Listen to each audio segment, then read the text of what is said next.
कैरीचं season संपेपर्यंत हमखास रोज माझ्या घरामध्ये ही कैरीची डाळ बनवलीच जाते. आत्ता तर काय आपल्या परसबागेतच झाडाला भरपूर कैऱ्या लागलेल्या आहेत. त्यातल्याच या 2 कैऱ्या ताज्या-ताज्या तोडून आणल्या. त्याची देठं कट करून घेतली. या कैरीची ना पूर्ण सालं आपल्याला काढून घ्यायची आहेत. सालं काढून घेतल्यानंतर तुमच्याकडं जी मोठी छोटी किसणी असेल ना त्याच्या मदतीनं ही कैरी किसून घ्यायची.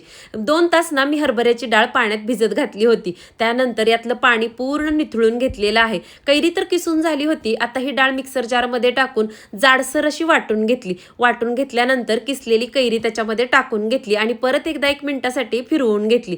पॅनमध्ये इथं ना 4 चमचे तेल गरम करायला ठेवलं होतं. मसाल्याच्या डब्यातला 1 चमचा जिरं आणि मोहरी टाकून घेतली. छान तडतडली की देसी लसणाच्या 7 ते 8 पकळ्या याच्यामध्ये टाकून घेतल्या. मुठभर कोथिंबीर, 7 ते 8 कढीपत्त्याची पानं, मसाल्याच्या डब्यातला अर्धा चमचा हळद, चवीपुरतं मीठ आणि चिमूटभर हिंग टाकून 1 मिनिट तेलात छान परतून घेतलं. त्यानंतर मिक्सरमध्ये बारीक केलेली कैरी आणि डाळ टाकून घेतली आणि त्यातलीच किसलेली मुठभर कैरी आणखीन शिल्लक ठेवली होती ती सुद्धा टाकली. 1 मिनिटासाठी ही कैरीची डाळ आहे ना मस्त अशी परतून घेतली. गॅस बंद केला आणि काय अप्रतिम स्वादिष्ट अशी ही डाळ कैरी तयार होते तुम्हाला मी शब्दात सांगू शकत नाही. तुम्ही नक्की ही रेसिपी ट्राय करा. तुम्हाला हमखास आवडेल. अगदी रोजच्या जेवणामध्ये तोंडी लावण्यासाठी किंवा मग नुसत्या भातासोबत सुद्धा ही डाळ कैरी खायला तुम्हाला नक्कीच आवडेल. रेसिपी आवडली असेल तर लाईक आणि सबस्क्राईब